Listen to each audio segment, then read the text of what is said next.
Salam, hörmətli abituriyentlər. Bu videomuzda sizlərə Albaniya dövləti və Azərbaycanda feodal münasibətlərin meydana gəlməsi haqqında danışacağıq. Qeyd etmək lazımdır ki, Albaniya dövləti də Atropatena dövləti kimi Makedoniyalı İskəndər imperiyasının parçalanması nəticəsində meydana gəlmiş dövlət idi və Albaniya dövləti eradan əvvəl 4-cü əsrin sonu, 3-cü əsrin əvvəllərində yaranmışdı. Albaniya dövlətinin ilk paytaxtı Qəbələ şəhəri olmuş və Albaniya dövləti müasir Azərbaycan Respublikası torpaqlarını, indiki Ermənistan və Gürcüstan ərazilərini əhatə edirdi. Əgər biz Azərbaycan tarixində Azərbaycanın cənubunda meydana gəlmiş ilk quldar dövlətin Manna olduğunu qeyd ediriksə, Azərbaycanın şimalında meydana gəlmiş ilk dövlətin yaxud ilk quldar dövlətin də Albaniya olduğunu qeyd etməliyik. Albaniya dövləti quldar dövlət kimi yaransa da, feodal dövlət kimi süqut etmişdi.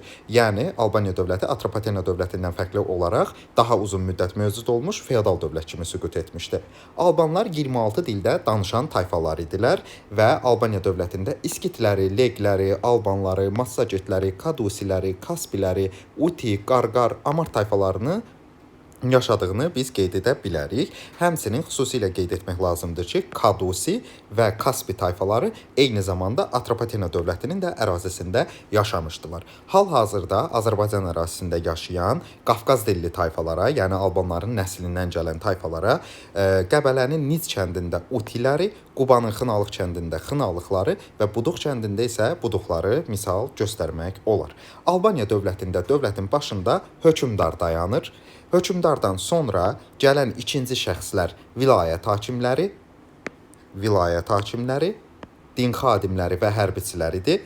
Üçüncü şəxslər isə, üçüncü təbəqə isə tacir, sənətkar və kəndlilər idilər. Albaniya dövləti quldar dövlət olsa da, qul əməyindən Atropatena dövlətində olduğu kimi təsərrüfatın yalnız bəzi sahələrində istifadə edilibdir. Yəni, qul əməyindən təsərrüfatın bütün sahələrində istifadə edilib variantı testə verilsə və yaxud da bizdən soruşulsa, biz bu variantı səhv olaraq qiymətləndirəcəyik. Albaniyada din xadimləri xüsusi yerdə idilər və hökmdardan sonra ən hörmətli şəxs, ikinci ən hörmətli şəxs Ay məbədinin kahini hesab edilirdi. Albaniya dövlətinin ərazisi vilayətlərə bölünürdü və Albanlar Strabonun qeyd etdiyinə görə mərkəzləşmiş dövlət idilər və mərkəzləşmiş dövlətə çevrilə bilmişdilər. Xəzər dənizinin qədim adlarının içərisində biz Xəzərin Alban dənizi olaraq adlandırıldığını da görə bilərik. Albaniya dövlətində şəhərlər Atropatena dövlətində olduğu kimi məbədlər ətrafında ayrı-ayrı hökmdarlar tərəfindən salınırdı. Alban şəhərləri haqqında biz Yunan və Roma müəlliflərindən məlumat alırıq. Məsələn, Albaniyada Aniana və Anariaka adlı şəhərlərin olduğunu bizə Strabon məlumat verir. Paytaxt Qəbələ şəhəri haqqında, Albaniyanın ilk paytaxtı Qəbələ şəhəri haqqında bizə məlumatı Plini verir. Albaniyanın Qəbələ və Şamaxı şəhərləri, həmçinin 29 ayrı-ayrı şəhəri haqqında bizə məlumatı isə demək Ptolomey vermişdi.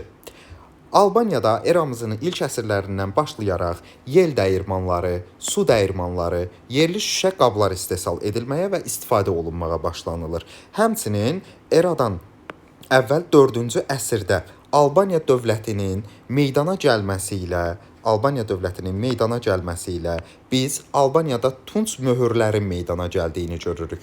Demək, bizdən soruşulsa ki, möhürlər necə oldu meydana gəldi? Dövlətin yaranması ilə bağlı olaraq və tunç möhürlər meydana gəlmişdi eradan əvvəl 4-cü əsrdə. Möhürlər əsasən üzük formasında olurdu. Möhürlərin üzərində dini rəsmli məzmunlar həkk edilirdi və möhürlərlə sənədləri, qapıları və məhsul dolu qabları möhürlüyürdülər.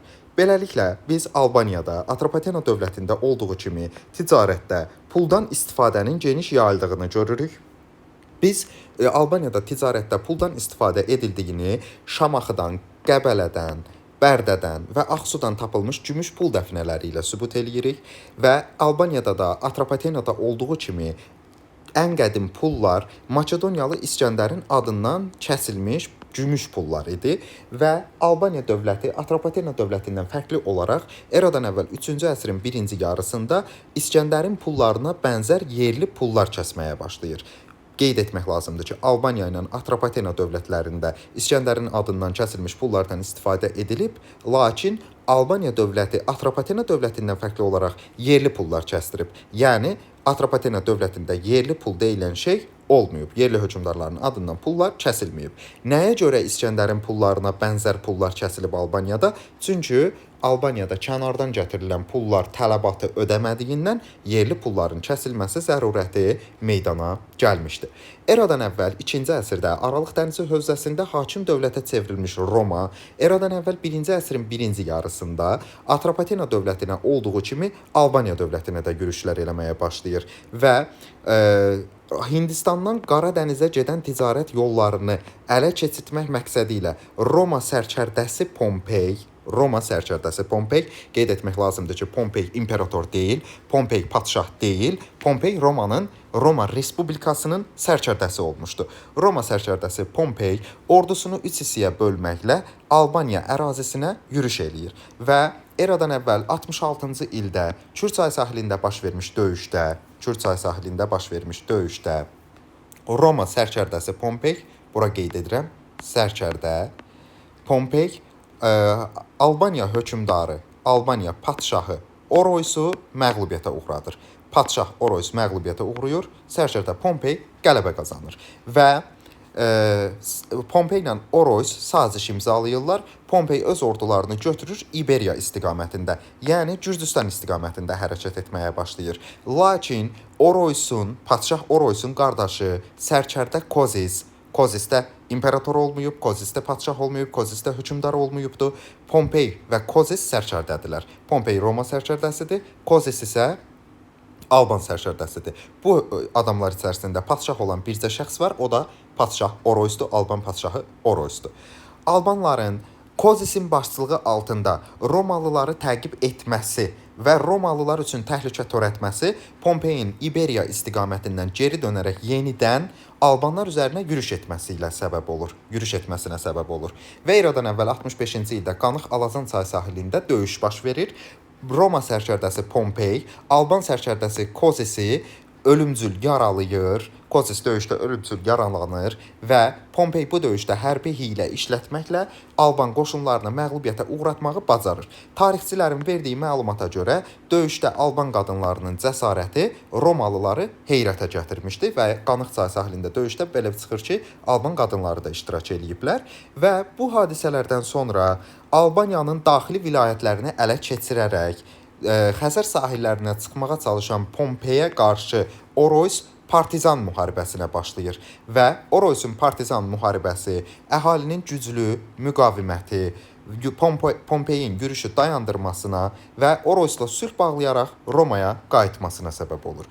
Və biz Atropatena dövlətindən danışarkən eradan əvvəl 36-cı ildə Antoninin şərqə doğru yürüş etdiyini qeyd etmişdik. Fraspa döyüşündə Antoni Atropatena dövlətinin qış iqamətgahı sayılan Fraspa şəhərinə hücum eləmişdi.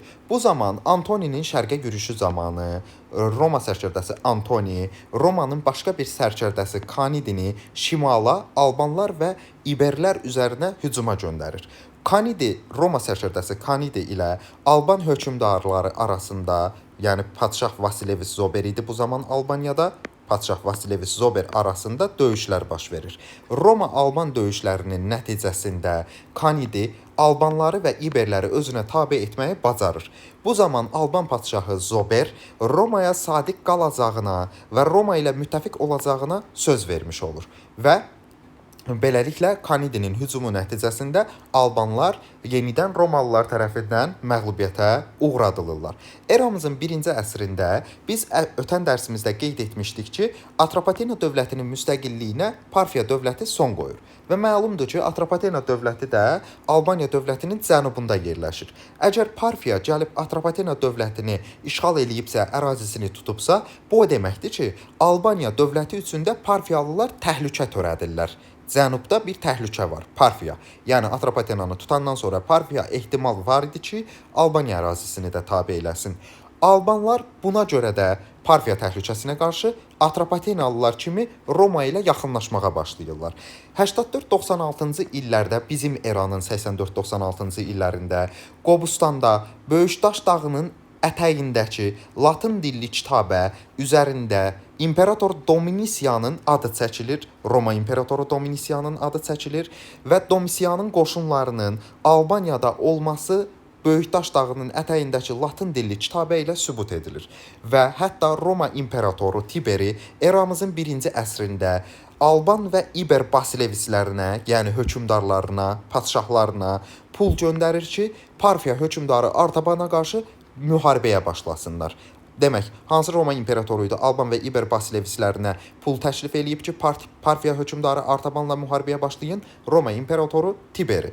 Eramızın 2-ci əsrinin 1-ci yarısında isə Romada hakimiyyətdə olmuş imperator Adrian Albanlarla dostluq münasibətləri saxlamış və Albanlara qiymətli hədiyyələr göndərmişdi. Albanlarla Romalılar arasındakı münasibətlər 3-cü əsrin ortalarına kimi davam eləyir. Soruşula bilər ki, nəyə görə Alban-Roma münasibətləri 3-cü əsrin ortalarına kimi davam eləyir? Bunun səbəbi odur ki, 3-cü əsrin ortalarında Albanlar Sasanilər dövlətindən asılı vəziyyətə düşürlər və Sasani-Roma münasibətləri gərgin olduğuna görə Albanlar da Romalılarla münasibətləri kəsmək məcburiyyətində qalırlar. Biz Azərbaycan tarixində eramızın 1-ci, 3-cü əsrlərində Azərbaycana Dərbənd və Dəryal keçidlərindən keçərək gələn Alan tayfaları haqqında xüsusi məlumatlara rastlayırıq və Alanlar həm Atropatena dövlətinə hücum eləyiblər, həm Albaniya dövlətinə. Alanların yürüşlərində Dərbənd və Dəryaldan keçərək yürüş etməklərində əsas məqsəd qənimət ələ keçirtməkdən ibarət olubdur. Alanların ən güclü və ən böyük yürüşləri eramızın 72-74-cü ilinə təsadüf eləyir. Alanlar Albaniyaya yürüş eləyiblər, həmçinin Albaniya ərazisindən keçərək cənuba, Atropatena ərazisinə gedərək Parfiya canişininin ki, həmin vaxt 72-74-cü illərdəki yürüş zamanı Atropatena artıq yox idi, axı bir dövlət olaraq siyasi müstəqilliyinə son qoyulmuşdu və Parfiya canişini tərəfindən idarə edilirdi və alanlar Atropatena ərazisinə hücum eləyərkən Parfiya canişininin qüvvələrini məğlub edərək xeyli qənimətlə oradan geri qayıdırlar. Qarət eləyirlər və xeyli qənimətlə oradan geri qayıdırlar. Bəs Azərbaycan tarixində haradan bilinir ki, Alan tayfaları Azərbaycanda olublar? Mingəçevir və Qəbələ ərazilərindən tapılmış katakomba qəbir nümunələri Alan tayfaları ilə əlaqələndirildiyinə görə Alanların Azərbaycana yürüş etdiyi haqqında məlumata biz rast gəlirik. Albaniyada Atropatena dövləti kimi Yunan elm mədəniyyətinin təsirinə məruz qalmışdı. Bunu bizə nə sübut eləyir? Kirəmit istehsalı sübut eləyir, tikintidə kirəmitdən istifadə. Həmçinin Albanlar hələ tayfa olarkən, dövlət yaranmamışdan qabaq, xeyli qabaq, Əhəməni dövlətinin tərkibində yazı ilə tanış olublar. Eradan əvvəl 1-ci minillikdə saxsı qablar üzərindəki yazı nümunələri, eradan əvvəl 1-ci minillikdəki saxsı qablar üzərindəki yazı nümunələri bizə Albanların yazı mədəniyyəti haqqında məlumatlar verir. Həmçinin eradan əvvəl 1-ci əsrin 60-cı illərində Azərbaycana Xəzər sahillərinə hücum etmiş Pompey ilə Oroysun məktublaşması da bizə Albanların yazı mədəniyyəti haqqında məlumat verir. Və 1902-ci ildə Şəki rayonunun Böyük Dəhnə kəndindən tapılmış eramızın 2-ci əsrinə aid olan Yunan dilli daş kitabə də Albanların Yunan yazısı ilə tanış olduqlarını bizə sübut edir. Albanlar bütpərəst idilər.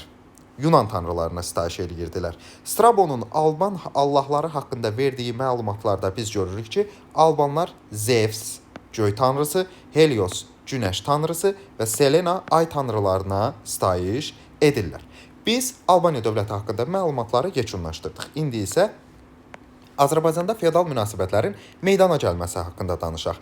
Azərbaycanda 1-ci, 2-ci əsrlərdə hələ quldarlıq dövründə, yəni eramızın 1-ci, 2-ci əsrləri Azərbaycanda hələ quldarlıq münasibətlərinin yaşandığı bir dövr idi. Kəndlilər əsas istehsalçı qüvvə idilər. Biz əvvəlki dərslərimizdə danışarkən, həmçinin Albaniya dövlətində quldarlıq təsərrüfatı haqqında danışarkən qeyd etdik ki, Albaniyada, Atropatenada quldarlıq istehsal üsulu yüksək səviyyəyə qalxa bilməmişdi.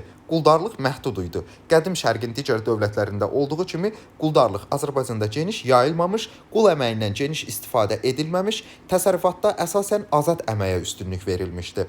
Azərbaycanda 1-ci, 2-ci əsrlərdə torpaq əsasən hökmdara, dini qurumlara və sayı o qədər də çox olmayan quldarlara məxsus idi. Yəni, belə çıxır ki, torpaq üzərindəki münasibətlər sayı çox az olan insanlara məxsus idi. Və Azərbaycanda məcburi əməkdən istifadə edilirmiş. Kimlərin məcburi əməyindən? borca düşmüş, müflisləşmiş, yəni yoxsullaşmış kəndlilərin, sənətkarların və qulların, həmçinin hərbi əsirlərin məcburi əməyindən istifadə edilirmiş, həmin o hökmdara, dini qurumlara və azsaylı quldarlara məxsus torpaqlarda dövlət torpaqları, dövlətə məxsus torpaqlar, dövlətə xidmət edən şəxslərə xidmət müqabilində verilirmiş və həmin şəxslər özlərindən sonra nəsillikcə həmin torpaqları başqa adamlara ötürürmüşlər və varislərinə torpaq ötürmək Azərbaycanda irsi münasibətlərin, yəni atadan oğula keçən irsi münasibətlərin formalaşmasına gətirib çıxarırmış. Belə çıxır ki, Azərbaycanda 1-ci, 2-ci əsrlərdə yaxud quldarlığın mövcud olduğu bütün dövrlərdə quldar istehsal üsulu yüksək səviyyəyə qalxa bilməmişdi və Azərbaycanda əsasən kəndlilərin əsas istehsalçı qüvvəsindən və azad əməyindən istifadə edilmişdi. Yenə də biz dövlət torpaqları haqqında danışası olsaq, dövlət torpaqları haqqında qeyd edə bilərik ki, xidmət müqabilində verilirdilər, varislərə ötürülürdülər və beləliklə irsi münasibətlər meydana gəlirdilər.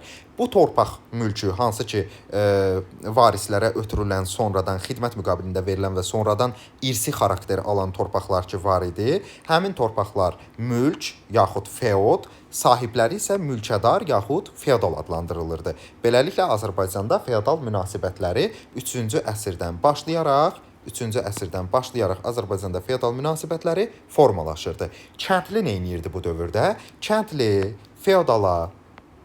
Kəndli məhsulun çoxunu feodala vergi kimi verirdi.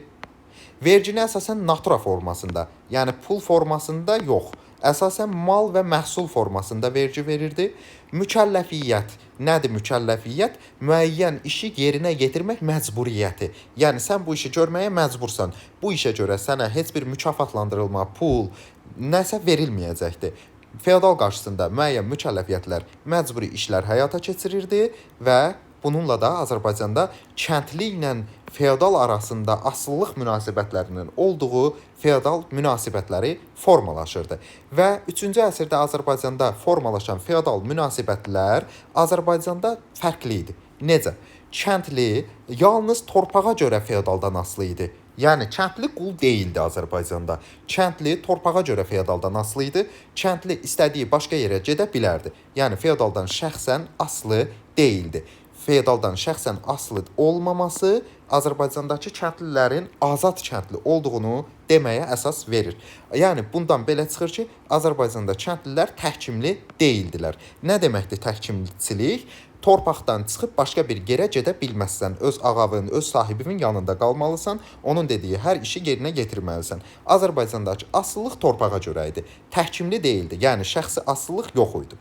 Quldarlıq da Azərbaycanda məhdud səviyyədə qalmışdı. Kəndli isə yalnız torpağa görə asılı idi. Beləliklə Azərbaycanda 3-cü əsrdə başlayan feodal münasibətləri artıq 3-5-ci əsrlər müddətində dərinləşib inkişaf edirdi. Xronoloji olaraq biz eradan əvvəl 4-cü əsrin sonu, 3-cü əsrin əvvəlində Albaniya dövlətinin yarandığını, eradan əvvəl 4-cü əsrdə Albaniyada tunç möhürlərin meydana gəldiyini, eradan əvvəl 3-cü əsrin birinci yarısında təsərrüfatda yerli pulların artıq kəsildiyini, hökmdarların aldığından pulların kəsildiyini, eradan əvvəl 66-cı ildə Kür çayı sahilindəki döyüşdə Roma sərkərdəsi Pompeyin Oroysu məğlub etdiyini, Roma sərkərdəsi Pompey Alban padşahı Oroysu məğlubiyyətə uğradır. Eradan əvvəl 65-ci ildə Qanıq çayı sahilindəki döyüşdə Roma sərkərdəsi Pompeyin Alban sərkərdəsi Kozisi məğlubiyyətə uğratdığını, eradan əvvəl 36-cı ildə Roma sərkərdəsi Antoninin şərqə yürüşü zamanı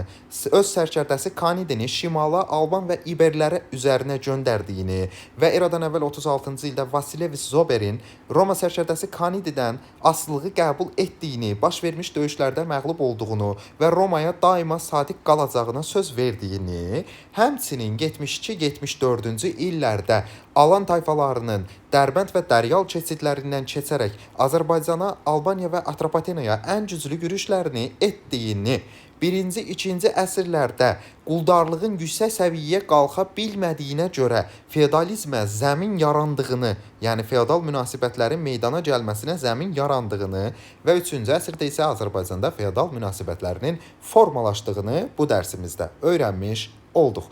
Belə hörmətli abituriyentlər, kanala abunə olub videoyu bəyənməyi, şərh yazmağı unutmayaq. Növbəti dərslərdə görüşənədək sağ olun, salamat qalın.